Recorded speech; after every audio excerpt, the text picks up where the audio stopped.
bonjour et bienvenue au 103e épisode du podcast Les Grandes Sœurs. Je sais pas si vous avez remarqué, mais la semaine passée, on n'a pas posté parce qu'on a décidé que cet été... en fait, les 2 dernières années, on a arrêté complètement tout l'été. Là, on s'est dit qu'on allait s'aventurer à faire une vidéo par 2 semaines. On va voir comment ça va, mais de avoir ça un petit peu plus léger, prendre un peu plus de temps pour relaxer, mais en même temps de pas prendre une grosse pause, surtout qu'on a été arrêté toute l'automne passé. Aujourd'hui, Marie, de quoi est-ce qu'on parle? On parle d'orthorexie, d'obsession avec la nourriture et d'alimentation santé. Mais avant ça, Anso, quoi de neuf? En fait, c'est une histoire. J'ai l'impression d'exposer un de mes clients au resto, mais dans le fond, vous savez pas c'est qui, puis moi non plus, je sais pas c'est qui. Mais c'est juste, il y a un monsieur qui est venu manger tout seul. Là, à un moment donné, je suis dans la cuisine et tout, on check les trucs sortir, puis là, je vois qu'ils sont en train de préparer la table 30. Puis là, je suis comme, j'ai un flash. Il me semble qu'à la 30, il y avait juste une soupe, genre à moitié mangée sur la table. Fait que là, je dis au cuisinier, j'étais comme, attendez avant de la sortir, je vais aller voir s'il a fini sa soupe et tout. J'arrive, la personne est toujours pas là. Fait que là, j'attends. Là, à un moment donné, je refais un autre tour de resto. Je suis comme, c'est parce que la soupe est encore là, pas mangée. Puis le client est plus là. Fait que là, je m'en vais voir le serveur. Je suis comme, est-ce que il y a la personne à la 30, genre, est-ce qu'elle est partie? Elle va-tu revenir? Blablabla. Il dit, il est allé aux toilettes. Ben là, j'étais comme ça. Ça fait un esti de bout, là. Fait que là, je m'en vais voir mon chum. Je dis, peux-tu juste aller passer dans les salles de bain, t'assurer, genre, qu'il est pas tombé ou que, tu sais, tu sais jamais. On sait pas qu'est-ce qui a pu se passer ou que, tu sais, des fois, moi, je sais qu'il y a une fois en particulier, au resto dans le temps, il y avait quelqu'un qui était en train de s'étouffer. Puis qui est allé aux toilettes pour pas déranger le monde. Souvent, les gens qui font ça. Fait que là, tu sais, tout d'un coup, qu'il se passe quelque chose, puis il est tout seul dans les salles de bain, tu sais, si ça vaut la peine d'envoyer quelqu'un. Ouais, ben là, si c'était le cas, ce serait vraiment trop tard parce que ça faisait un esti de bout qui était parti, là. Mais c'est ça. Fait que là, il rentre dans les toilettes, je le vois ressortir, il ouvre la porte, il fait 2 pas, il ressort. Avec genre la face bleue, quasiment, il est comme oh boy, il se passe de quoi là, genre. Fait que j'étais comme ok parfait, on va rien dire, blablabla, genre. Puis finalement, genre, il est ressorti, puis tout était bien correct. Il m'a donné 5 $ de tips. Je trouve ça tellement drôle parce que les gens en général pensent que je suis genre une petite hôtesse à la porte. Puis je sais pas pourquoi j'ai apporté un Pepsi, genre, puis il était tellement content. Il m'a donné 5 $, je me retourne, je suis au serveur, je pense que c'est pour le dédommagement pour la toilette. Qu'est-ce qu'il a fait? Fait que là, le lendemain, c'est moi qui faisais genre le ménage du resto. Fait que j'étais en train de faire le ménage des salles de bain. Puis j'arrive dans la toilette. Premièrement, il y avait genre un petit peu de marde sur la bolle, mais comme clairement, il s'est forcé pour faire le ménage. Mais il y avait des sous-vêtements dans la poubelle. Fait que le monsieur, il s'est sûrement genre explosé dessus. C'est pour ça que ça a dû prendre autant de temps. Ça a pas dû prendre du temps à sortir. Ça a dû être genre tout ramassé. Puis j'apprécie vraiment qu'il ait pris le temps de ramasser parce qu'il y a plein de monde qui... Des fois, je rentre dans la toilette puis je suis comme, comment est-ce que la personne a pu genre juste sortir comme ça sans avoir honte? Genre, fait que clairement, il a pris son temps pour faire le ménage. Mais genre, pauvre petit. Puis il est ressorti puis il a mangé toute son assiette. Genre, c'était bien correct après ça. Mais en tout cas... C'est ça, on envoie tout le temps des bonnes. Mais ce que ça montre, c'est qu'il y a des accidents dans la vie, ça peut arriver, mais qu'il y a une façon de vivre puis une façon de faire parce que, tu sais, on en a toutes déjà eu, là. T'as déjà vu des cabines avec de la marde, tu sais, murs. Oui. On a déjà torché au resto. C'est ça. Mais bon. Mais là, tu vois, c'est drôle parce qu'on est allé souper au restaurant vendredi passé à mes parents. Puis Freddy, lui, quand il va au Vieux-du-Lutte. C'est ton quoi de neuf? Non. au Vieux-du-Lutte, Freddy, il fait caca. C'est pas compliqué. Il a tout le temps envie de faire caca pendant qu'on est au resto à Papou-Bamouin, à nos parents, tout le temps. Puis il arrive aux toilettes. Puis je me rappelle, il était déjà allé au resto. Puis mon garçon, il aime pas ça. Tu sais, aller aux toilettes ailleurs qu'à la maison, puis s'asseoir dans les toilettes publiques. Il s'assoit, il trouve que ça sent pas bon, puis tu sais, puis la dernière fois, on est allé à ton resto, puis j'avais dit, ben non, Freddy, c'est correct, tu peux t'asseoir sur la toilette, c'est propre, c'est ma tante Anso qui les lave, les toilettes, c'est ça. Puis là, on est arrivé au resto à mes parents, à nos parents, puis là, ben, il est allé, puis il arrive, puis il dit, je peux m'asseoir parce que c'est Bawai qui lave les toilettes. J'étais comme... là, ça, je suis pas sûre, mais en tout cas, je vais te laisser croire que oui. C'est ça. Parce que lui, pour lui, c'est comme full rassurant de dire, ok, non, c'est beau, je peux m'asseoir ces toilettes. Bon. Non, moi, mon quoi de neuf, en fait, c'est un moment de pop culture. C'est juste parce que, est-ce que toi, t'écoutes Bridgerton? As-tu écouté Bridgerton? Hey, j'ai écouté la première saison, vraiment en retard, parce que je suis tout le temps en retard sur tout, puis j'avais full aimé ça. La deuxième saison, j'ai comme vraiment pas tant trippé. Puis là, j'ai écouté la troisième, et j'adore. Mais là, j'attends qu'ils sortent les nouvelles épisodes. C'est ça. Ok. Bon, mais on s'en est jamais parlé, fait que je savais pas si tu l'avais écouté. Pour ceux qui ne savent pas, Bridgerton, c'est une série sur Netflix qui est une adaptation d'une série de livres de romance books. Fait que c'est des livres qui se passent dans, genre, en Angleterre, dans les années 1800 quelques. Puis c'est des histoires, c'est une famille, Bridgerton, que chaque livre est un des enfants Bridgerton et son histoire d'amour personnel. Puis là, saison 1, saison 2, saison 3, cette fois-ci, la saison 3, c'est focus sur Penelope, le personnage, qui est aussi, en tout cas, vraiment un personnage central dans la série. C'est-tu, elle a quel âge dans la vraie vie? 37 ans. C'est parce qu'elle joue genre une fille de 16 ans, peut-être là, c'est sa 3e année, fait qu'elle a peut-être max, genre, elle est censée avoir 18, 19. Non, mais hey, c'est parce que dans le fond, en tout cas, c'est une longue timeline compliquée puis qui a été déformée dans les livres, mais c'est censé être une spinster qui a été dans la société depuis pendant longtemps. 3 ans. Fait que 23 ans, genre. En tout cas, mais bref. Ok, tu commences à 20 ans, moi je pensais que c'était 16. Non, mais parce ça que dans dépend tous les cas, la fille, elle a l'air d'avoir 15 ans. Ça dépend lesquels, parce que dans les livres, ça fait 7 ans. Ok. En tout cas, bref. Mais moi, j'étais étonnée de voir que c'était, en tout cas, dans la série, ça dit que c'est sa 3e année, puis j'étais comme, mais elle a l'air d'un bébé. Puis là, quand j'étais allée checker l'actrice, j'étais comme, comment est-ce qu'elle a fucking 37 ans? C'est ça. Mais là, bref, c'est que elle, c'est le personnage principal cette saison-ci. Et puis, dans les 2 premières saisons, c'est comme le ugly duckling. Donc, c'est le personnage qui est pas belle, qui est, elle est plus grosse. Elle est pas, je la qualifierais vraiment pas de vivre dans un corps gros, là.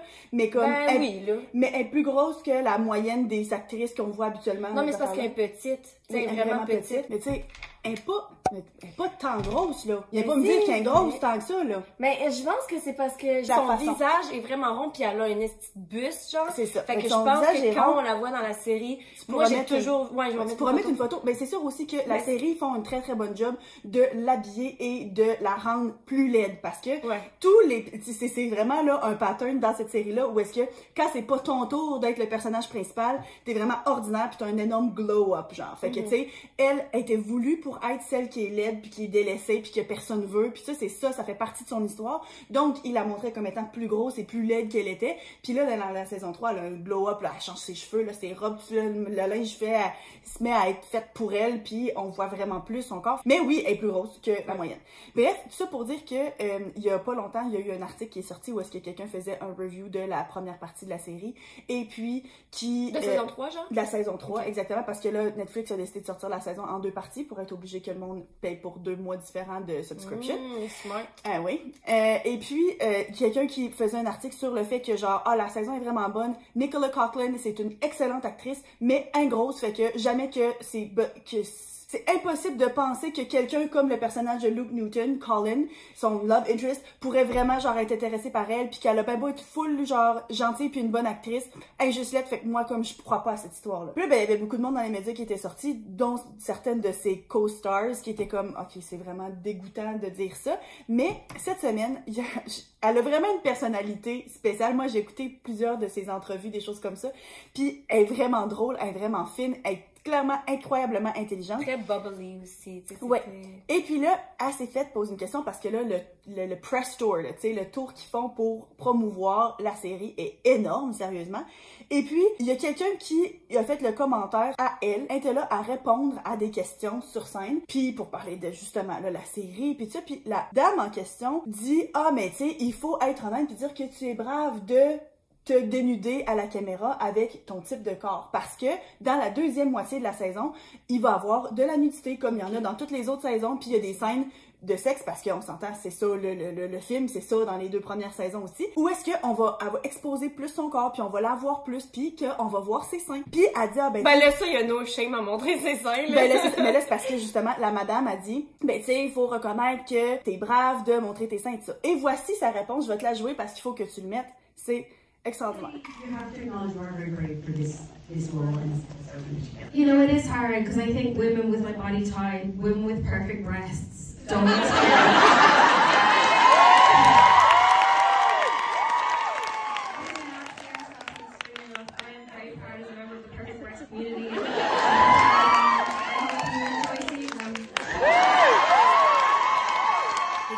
C'est vrai que c'est très difficile pour les femmes avec mon type de corps qui ont des seins parfaits de s'exposer. C'est vraiment vraiment désolant, puis je suis triste de la situation, mais bon, tu sais, au nom des personnes avec des seins parfaits, tu sais, fait que là, à twist ça en voulant dire de quoi tu parles, quelqu'un avec mon type de corps, tu sais, elle décide d'ignorer le fait que c'est grossophobe, puis de dire ah ben là t'es donc ben brave de montrer ton corps, puis de juste faire ah oui. Les personnes comme moi qui ont des seins parfaits, tu sais.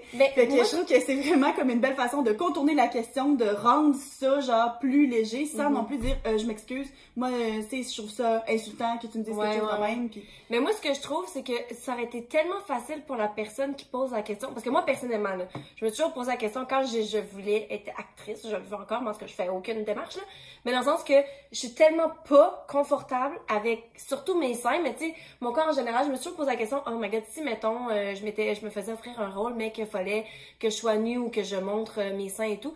Puis c'était comme le gros débat de faire comme, mais là, clairement, je dirais pas non à un gros rôle, mais en même temps, je t'en parlais, blablabla. Fait que, tu sais, c'est déjà comme ça pour tout le monde. Oui, il y a du monde, clairement, qui font OnlyFans, qui sont vraiment à l'aise et qui veulent montrer leur corps, mais la plupart des gens seraient pas à l'aise de toute façon. Fait que t'aurais tellement juste pu demander la question comme étant, hey, t'es vraiment brave de faire une scène de nudité. Parce que, phrasé comme ça, tu peux demander, tu peux poser cette question-là à n'importe qui. Mais c'est le fait de rajouter pour ton type de corps que là, c'est comme, ok, clairement, genre... Tu devrais peut-être être plus gênée que la moyenne. C'est ça, exactement. Fait que j'ai trouvé ça juste intéressant, puis je voulais le mentionner parce que ça m'a fait penser à plusieurs des conversations qu'on a, puis justement par rapport à ça. Puis j'étais comme, je trouve tellement qu'elle a réussi à passer un message clair, puis détourner la question. Puis c'est sûr que la madame qui a posé la question s'est sentie nouée, là. Ouais. Tu sais, avec une réponse de même, puis en même temps, c'était juste tellement un bon comeback. Ah oui, désolé, les femmes avec des seins parfaits, c'est vrai que c'est pas facile, tu sais. Puis encore une fois, je me dis, tu sais, parce qu'il y a plein d'acteurs et d'actrices qui sont dans sa situation, pour que ce soit pour le poids ou pour d'autres trucs, mais tu sais, ça reste que, comme on a dit, elle a 37 ans. Fait qu'elle, elle a dû entendre des vertes et des pas mûres, ça te fait écœurer dans sa vie, puis être au point où est-ce qu'elle s'aime, elle s'assume, puis tu sais, c'est une femme, là, à 37 ans. Remarque, on n'est pas si loin de ça, mais tu sais, dans le sens que si la vraie actrice avait eu 20 ans, peut-être que ça serait une toute autre histoire, puis de faire comme, hey, je veux même pas montrer mon corps à cause de des commentaires comme ça, ou je veux arrêter d'être actrice parce que je me fais bully en ligne et tout. Fait que c'est... Parce que, tu sais, l'article était vraiment méchant, là. Sérieusement, c'était directement, tu sais, en tout cas, c'était pas juste subtil, c'était encore moins subtil que la question, comment elle a été posée. Mais bref, Bon, fait qu'est-ce qu'on est prête à se lancer dans le vif du sujet, l'orthorexie. Donc, l'orthorexie, c'est maintenant un trouble alimentaire qui a été qui est diagnostiqué. Ah ouais, parce que moi, les derniers trucs que j'avais vus, c'était pas encore officiel dans oui, le mais DSM. c'est officiel. Je sais pas si tu l'as vu, c'est en 2021. J'ai vu quelqu'un qui parlait de ça. C'est vraiment dans le DSM. Donc, c'est un trouble alimentaire répertorié au même titre que la boulimie ou l'anorexie et tout ça. Donc, c'est vraiment, vraiment là, une vraie affaire. Je vais commencer par lire la définition. On entend par orthorexie l'obsession de manger une diète saine et le rejet systématique des aliments perçus comme malsains. Avec le temps, la définition de ce qui est sain ou malsain devient de plus en plus stricte. Fait que je pense qu'aussi, il y a une différence entre, tu sais, eux en général font vraiment attention à la qualité des aliments plus qu'à la quantité. Par contre, j'ai checké des vidéos sur YouTube aussi, puis il y a du monde justement qui avait l'orthorexie. Non, c'est ça. Mais dans la façon qu'ils présentaient, j'étais comme, ok, mais j'ai quasiment l'impression que t'es anorexique en même temps. Peut-être que justement c'est avec le temps, avec l'habitude, puis que tu te coupes de plus en plus. C'est ça. Ben, en fait, c'est ça. C'est que je pense pour la raison pour laquelle, ben, c'est plus nouveau parce que je pense dans notre société d'aujourd'hui, il y a quand même une certaine fixation aussi. Pas juste sur le fait d'avoir un petit corps et d'avoir du contrôle, mais aussi sur la nourriture qui rentre dans notre corps, puis ça c'est cancérigène, ou ça ici ça peut causer telle chose, tu sais, le cholestérol. Fait que, tu sais, d'avoir le fait de dire, ok, ben je vais pas nécessairement arrêter de manger, ou j'ai pas nécessairement d'essayer de contrôler pour être plus mince, ou justement, tu sais, quand tu as une perte de contrôle sur ton environnement, mais de dire, non, mais là, ça c'est pas bon pour la santé, de l'huile, faut pas en mettre trop parce que ça, c'est gras, puis c'est pas bon pour telle affaire, ça c'est cancérigène, faut pas que je mange trop de viande rouge, et donc de tomber dans une spirale où ça devient une obsession, parce que, comme tel, de vouloir manger santé, c'est correct, de vouloir avoir une diète équilibrée, c'est correct, mais c'est quand ça tombe dans les excès. Moi, j'avais plusieurs comme signes, plusieurs choses que si tu les fais, ça pourrait être un petit ding ding ding, un petit red flag de dire ben peut-être que je suis orthorexique. Donc, il y a une fixation sur la nourriture saine et santé. Donc, ça c'est clairement là, le première affaire. Là, fait qu'il y a quelqu'un qui est vraiment, vraiment tout le temps en train de réfléchir à ça, puis qui est très strict sur sa diète. Aussi, il y a beaucoup d'inflexibilité. Donc, c'est ça l'affaire aussi, c'est que quelqu'un peut vouloir faire des choix super santé dans sa vie, mais quand même dire, ben là, regarde, je suis en vacances, ou bien là, je suis en sortie, ou bien je m'en vais manger chez quelqu'un d'autre. Donc, tu sais, là, je peux faire preuve de flexibilité, puis manger différemment, puis me permettre des choses. C'est sûr que là, encore une fois, dans une affaire de contexte de culture de la diète, où est-ce qu'on dit des cheat days, ou bien là, je me permets telle chose, c'est pas nécessairement toujours la meilleure approche si le but c'est de perdre du poids ou quoi, mais quand on pense vraiment juste au trouble alimentaire, c'est vraiment de l'inflexibilité, de dire non mais ben là, peu importe où est-ce que je m'en vais, peu importe le contexte, c'est vraiment genre ma priorité numéro 1 dans ma vie de m'alimenter le plus sainement possible. Ensuite, il y a aussi de couper dans certains groupes alimentaires en entier. Donc, de dire ben là, pour pouvoir rendre ça plus simple, ou pour justement manger santé, ben là je coupe tous les féculents. Donc, plus de pain, plus de patates, plus de pâtes, rien, parce que ça fait prendre du poids ou peu importe, nanana. Ou bien, si on coupait tout le sucre.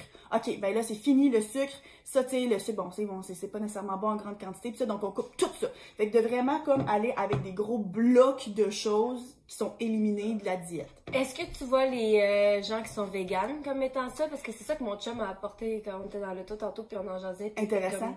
Ben, je pense pas parce que ça, c'est une question d'idéaux, puis souvent, ben, c'est sûr que ça dépend, là. Encore une fois, j'imagine que ça peut dépendre de ta raison pour le faire, mais si c'est pour des raisons environnementales, ou bien des raisons monétaires, ou bien des raisons d'amour des animaux, ben, à ce moment-là, c'est différent de dire, ben non, je coupe la viande parce que comme tel, tu sais, oui, trop de viande rouge, c'est pas nécessairement bon. Oui, il y a certains types de poissons que si ça mange en trop grande quantité, il y a des problèmes, des dangers avec le mercure, mais comme tel, tu sais, du poisson blanc ou du poulet, là, il y a rien de pas santé là-dedans. Là. Fait que c'est sûr que ça dépend comment tu l'apprêtes puis ça. Fait que encore une fois, ça c'est un des potentiels signes. Fait que ça pourrait être le genre de choses. Parce que sinon, on peut regarder ça puis dire, ah ben tu sais, toi tu coupes telle affaire, mais là toi c'est des intolérances. Tu sais, il y a toujours un contexte à ça aussi. Sinon, il y a la consultation excessive des étiquettes et des valeurs nutritives. Donc, quand tu es incapable de consommer quoi que ce soit sans analyser et suranalyser la valeur nutritive, telle affaire, tel pourcentage, ah ben là, tant de milligrammes de sel, tant de sel, affaire de même. Fait que c'est normal, encore une fois, de les consulter. Ça veut pas dire que si vous le faites, vous êtes orthorexique, mais c'est de dire, OK, non, mais là, moi, je vais en acheter aucun aliment si j'ai pas accès aux valeurs nutritionnelles pour pouvoir savoir exactement chaque ingrédient qui rentre dans mon corps. Sinon, une obsession avec ce que les autres mangent. Donc, d'être obsédé et de toujours commenter aussi sur ce que les autres mangent, parce que toi, c'est pas juste... lourd, là. Tu peux manger ce que tu veux, mais laisse les gens tranquilles. Mais c'est ça, mais ça montre justement que c'est un trouble, parce que c'est pas juste dire, ah ben là, je te juge, ou peu importe, c'est dire, ben là, moi, je suis même pas capable de juste me concentrer sur moi et contrôler ce que moi, je mange. Ben, je vais avoir des commentaires, puis je vais être obsédée à regarder qu'est-ce que les autres mangent, puis dire, oh my god, ci, oh my god, ça, tu devrais pas faire ça, tu devrais pas faire ça. Ben, dans le sens, je suis obsédée parce que les gens mangent, parce que je suis en train de sentir la bouffe de mon chum, vu que je peux pas le manger, puis je suis comme, oh, ça a tellement l'air bon! Mais tu sais, je pense vraiment pas que c'est la même chose, là, mais... Non. Puis le dernier signe aussi que j'avais, puis là, il y en a sûrement plein d'autres, là, mais le dernier signe que j'avais vu, c'est ne pas laisser d'autres personnes cuisiner pour toi. Donc, ne pas aller manger au restaurant. Tu t'en vas souper chez tes parents, puis tu peux pas laisser ta mère cuisiner parce que... tu fais pas confiance à ce qui va être dans la nourriture. Exactement, puis tu le sais pas comment ça a été apprêté. Tu vas au restaurant, tu sais pas si c'était cuisiné avec du beurre, avec de l'huile d'avocat, avec quoi, quels gras qui sont allés là-bas, ah ben si, puis tu sais, là je voyais la vidéo d'une fille qui était là, puis qui a dit, ah ben là ce matin, tu sais, je pense qu'elle était en vacances avec genre plein de monde, puis il y a quelqu'un qui a fait à déjeuner, puis elle regardait le gars faire, puis elle était comme, quel genre d'huile tu utilises? C'est comme de l'huile de canola, fait qu'elle était comme, mais clairement, je pourrais pas manger ça. Elle était comme, ok, clairement, encore une fois, ça revient un peu à l'inflexibilité de dire, ben tu t'empêches même de manger ce que d'autres personnes vont faire à manger pour toi, parce que t'as pas le contrôle dessus. Fait que moi, tout ce que ça me dit, c'est que clairement, le trouble alimentaire de l'orthorexie, comme l'anorexie, comme la boulimie, c'est une question de contrôle aussi, de pouvoir réguler qu'est-ce que tu consommes ou ce que tu consommes pas, là, tu sais, mettons dans l'anorexie, de se restreindre vraiment à pas manger grand-chose. Fait que c'est vraiment comme intéressant, puis ça doit être plus difficile à voir dans le sens où est-ce que la personne se nourrit. Tu sais, c'est pas aussi évident que de dire, ah ben là, quelqu'un qui est rendu à 62 livres puis qui mange pas. Là. Non, c'est sûr. Comme passer un temps excessif à planifier. Fait que là, je pensais, mais tu planifies tes repas, tu vas faire tes repas. J'avais même vu une fille sur YouTube, justement, qui l'avait. Puis, elle était en train de faire son déjeuner, elle faisait ses œufs, genre. Puis elle était là, si mes œufs sont pas parfaits, je vais les jeter puis je vais les recommencer.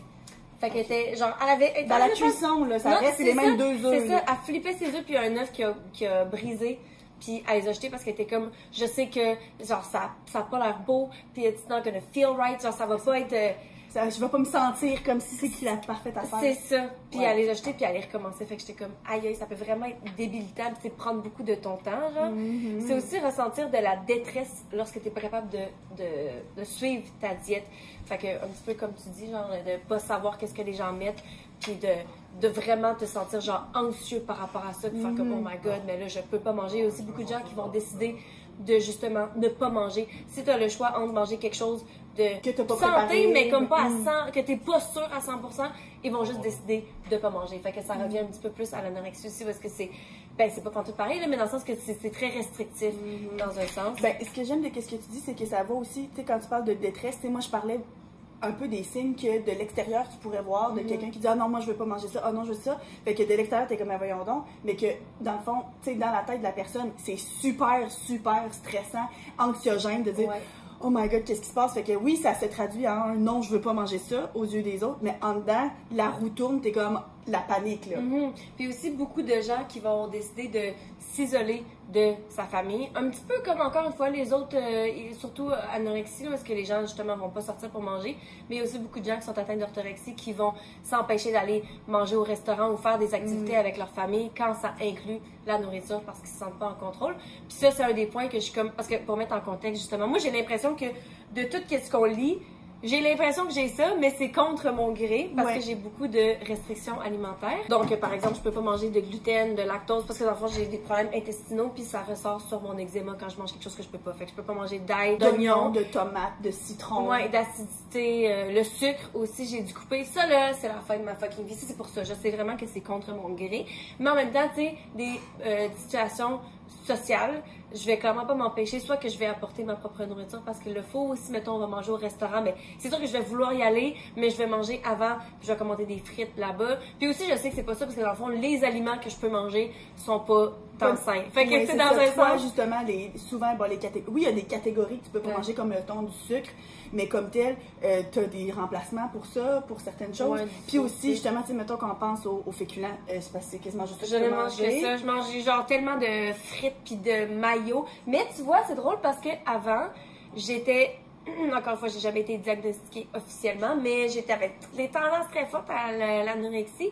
Puis justement, c'était tellement intense de pas vouloir manger du beurre, de l'huile, de la mayonnaise. Puis genre, justement, j'avais énormément de détresse quand quelqu'un d'autre faisait de la nourriture. Je me rappelle que quand ma mère, mettons, elle faisait des œufs, fallait que je sois, ou mon père, fallait que je sois là pour m'assurer, mais t'as pas besoin de mettre tout ce beurre-là. Genre, j'enlevais du beurre de la panne.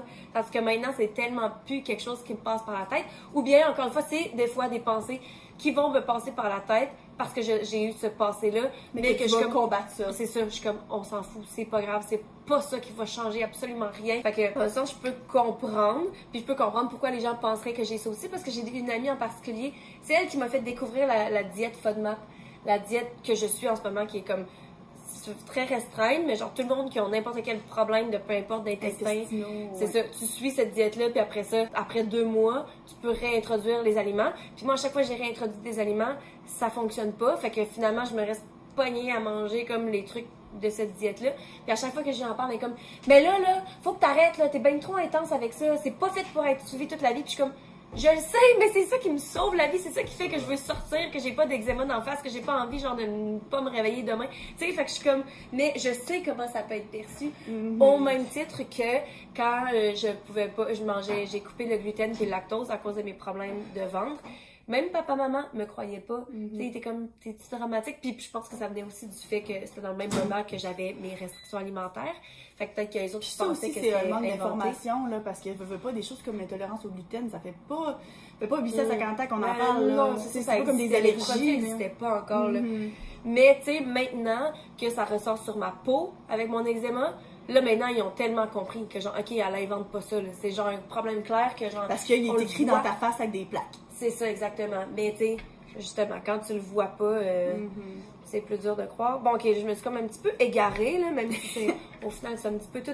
C'est comme tout lié ensemble. Ouais, c'est ça. Aussi, techniquement, c'est pas basé sur le désir de perdre du poids. Non. C'est vraiment de la santé. Ouais, c'est ça. Mais encore une fois, justement, quand on dit que c'est tout interlié, il y a des gens qui sont atteints d'orthorexie, qui sont aussi obsédés par leur poids parce qu'ils trouvent ça gratifiant de pouvoir contrôler, tu sais, encore une fois, la vidéo YouTube que j'avais vue de la fille qui se levait, puis là, elle se pesait, puis elle était comme, ah, OK, ben là, je suis pas au poids que j'aimerais, fait que je vais changer mes calories de 1800 pour aujourd'hui à 1700.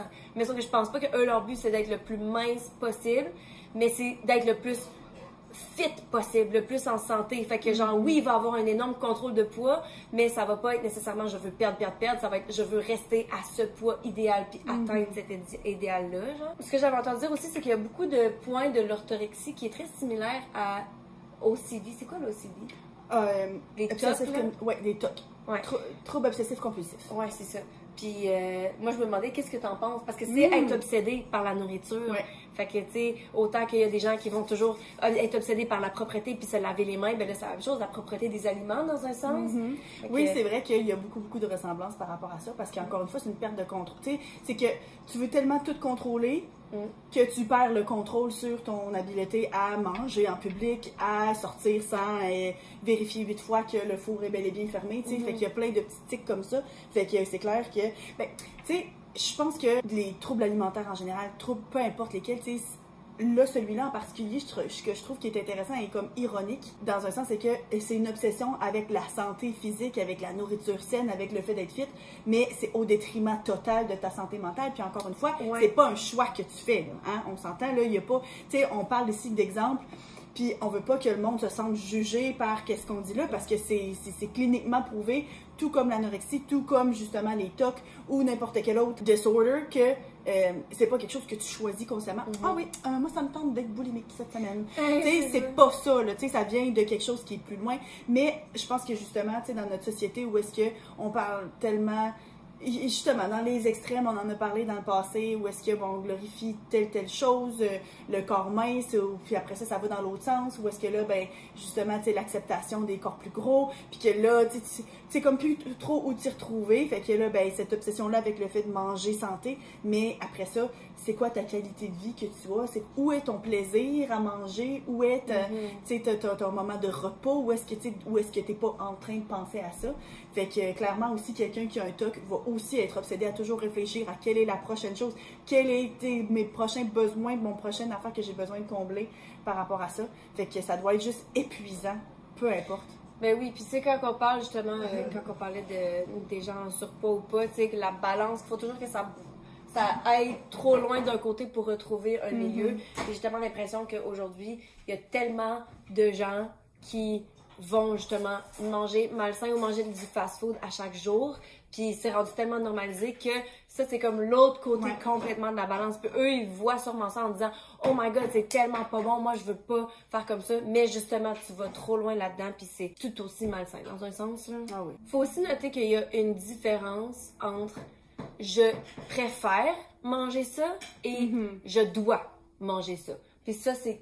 Je pense que là où est-ce que manger sainement passe à un comportement qui est pas sain dans le fond. C'est que c'est correct que tu veuilles manger des brocolis puis que tu veux pas mettre de beurre sur tes affaires. Tu sais, t'as le droit de manger ce que tu veux, au même titre qu'on dit ça pour le contraire. Mais c'est la différence de dire oui, je préfère ça, mais quand je peux pas, ben écoute, je vais quand même pas rien manger, tu sais. Ce qui est dangereux aussi, c'est que ça peut engendrer des carences en suppléments, un débalancement des électrolytes dans notre système. Ça, j'ai lu ça, mais je sais vraiment pas...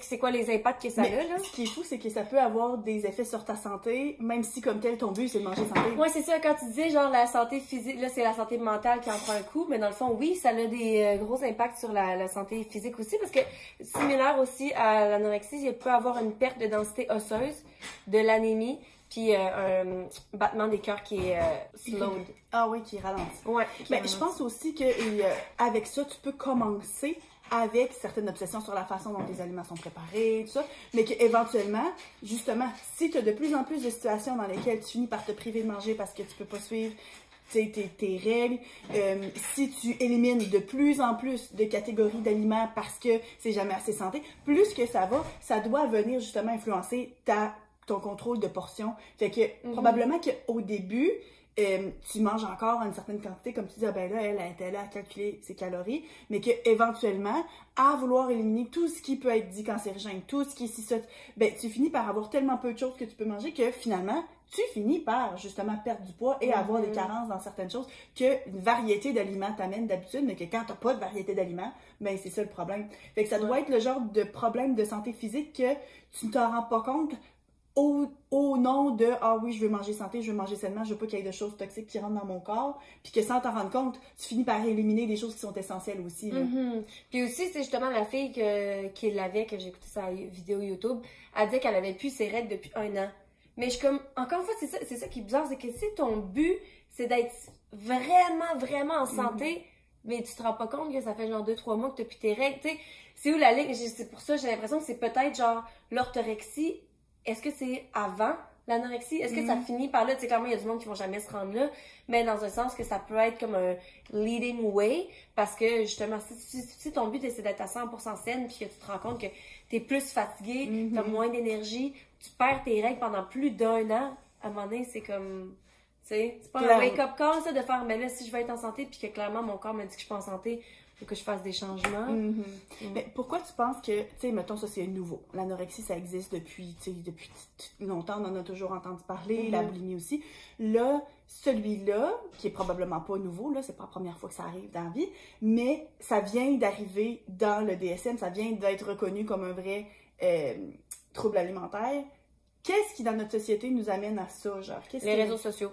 Ben là, moi je dis ça comme si c'était un fait, là. De mon opinion, c'est que en général, les troubles alimentaires sont faits secrètement. Les gens qui sont anorexiques ne vont pas manger, mais vont faire à semblant de manger devant les gens.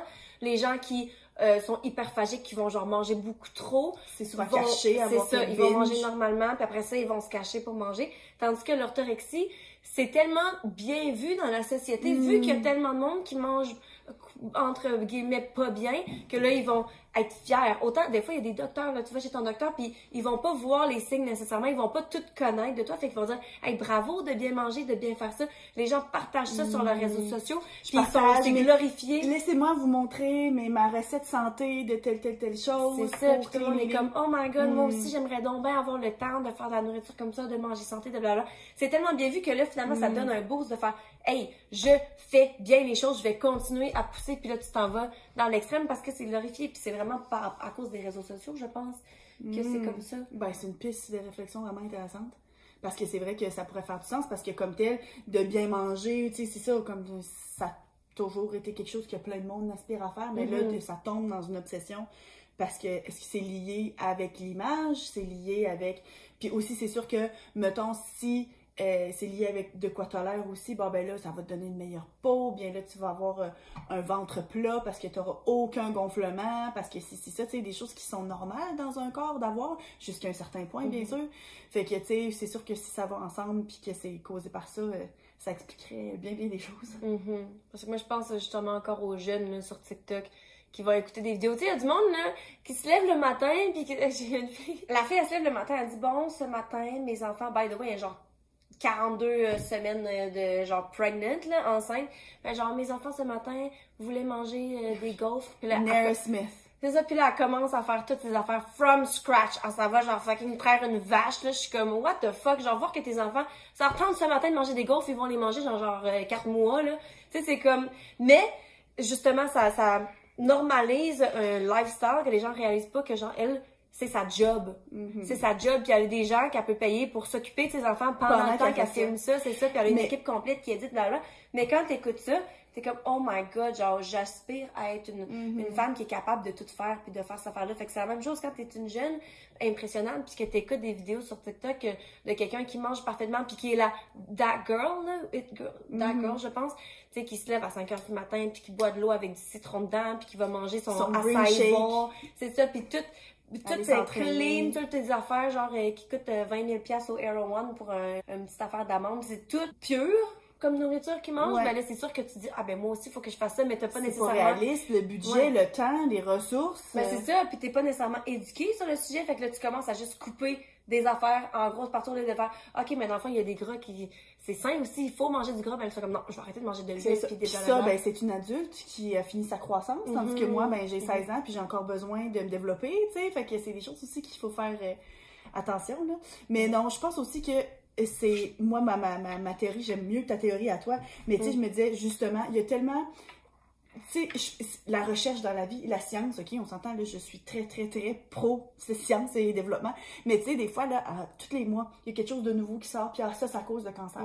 Ça, c'est pas bon pour le cœur. C'est ça, tu sais, on vient que tu te dis, ah ben, coudonc, tu sais, là, c'est pas bon, mettons, les charcuteries puis les jambons, c'est plein de nitrates.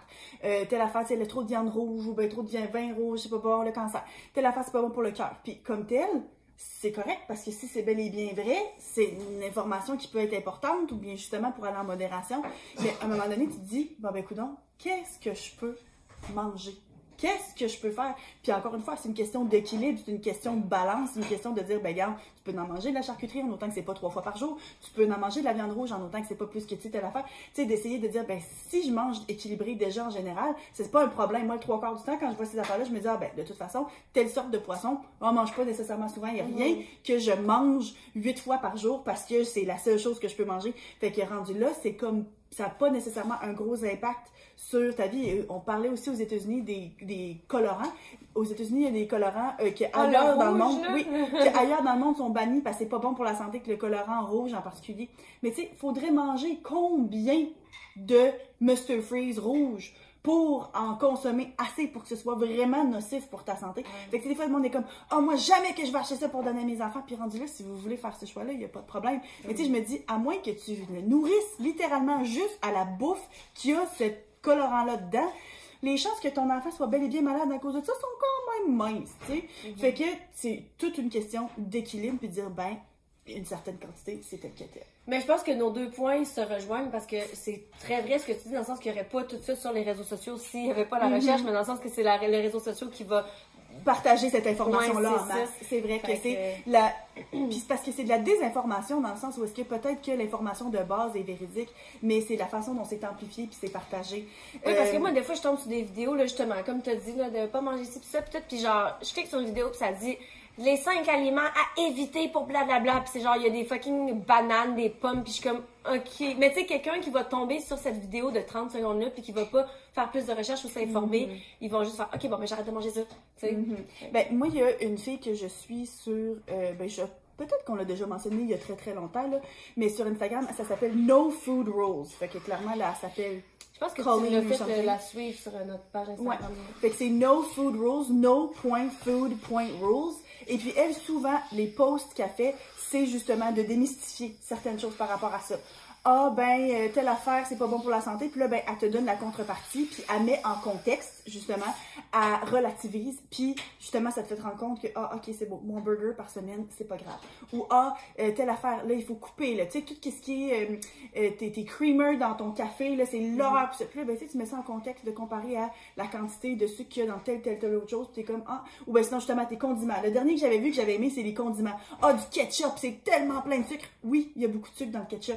Mais en même temps, c'est que quand tu regardes la quantité, que, mettons, pour une quantité normale de ketchup que tu vas manger peut-être une fois, mettons 2-3 fois par semaine, parce que si tu en manges avec beaucoup de choses comme ma fille, qu'il faut du ketchup avec plein d'affaires, ça reste tellement moins que dans plein de boissons super sucrées, que dans plein de desserts, que dans plein de choses. Fait que, tu sais, elle mettait ça en contexte en disant, sérieusement, la différence que ça va faire de couper ton ketchup qui va faire en sorte que tu vas manger ta trempette, tous les légumes qui viennent avec ta trempette. C'est souvent aussi l'alimentation pour les enfants, ils sont comme les enfants ne veulent pas de légumes. Regarde, si ça prend 8 litres de trempette pour qu'ils mangent leur brocoli, ben qu'est-ce que tu veux? C'est ça que ça prend pareil, puis ça leur amène les nutriments, puis éventuellement, ben, ils vont en avoir besoin de moins en moins parce qu'ils s'habituent au goût, puis ben c'est un prix à payer. Fait que donne-en de la trempette, c'est pas grave, tu sais. Fait que, j'ai exagéré un peu. Mais tu sais, ce qu'on veut dire, c'est que justement, c'est une question de balance, puis de dire, ben c'est parce que c'est ça ou rien pantoute. Fait que dans le fond, il n'y a pas nécessairement le démon de manger du ketchup une fois de temps en temps. C'est pas vrai que ça représente tant de sucre que ça, comparé à ton frappuccino du Starbucks, tu sais. Que ça, tu vas te permettre de le prendre quand même, peut-être, tu sais. Fait que c'est vraiment, là, une question de mettre ça. Fait que moi, sa page à elle, je l'aime vraiment beaucoup pour ça. Juste de remise en question de certains mythes. Remise en perspective. Ouais. Intéressant. Je pense qu'on a commencé à faire le tour pour ce qui est de notre capacité et de nos connaissances. Ouais. Est-ce que vous vous êtes reconnu dans certains des potentiels symptômes? Est-ce que vous le reconnaissez peut-être aussi chez quelqu'un d'autre? Parce que ça, c'est quelque chose qui est pas encore nécessairement full connu. Ouais. Puis, de quoi est-ce qu'on parle la semaine prochaine? On parle comment avoir une vie plus organisée. C'est une d'entre vous qui nous a demandé de parler de ça, de comment organiser sa vie, comment avoir ta shit together. Puis, ben, j'ai hâte de voir si Sanso, elle a des idées pour ça. C'est ironique parce que je pense que tu vas être organisée, moi je suis fuck all organisée. Mais tu sais, tu vois, je peux me préparer. Non, mais j'ai une liste de choses, puis j'ai hâte de voir qu'est-ce que t'en penses. Puis moi, je me suis dit, j'allais juste être l'exemple. C'est littéralement juste ça. Je me suis forcée à pas me préparer pour pouvoir être... Donc, on se voit la semaine prochaine. Dans 2 semaines. Oh oui, dans 2 semaines. Bye!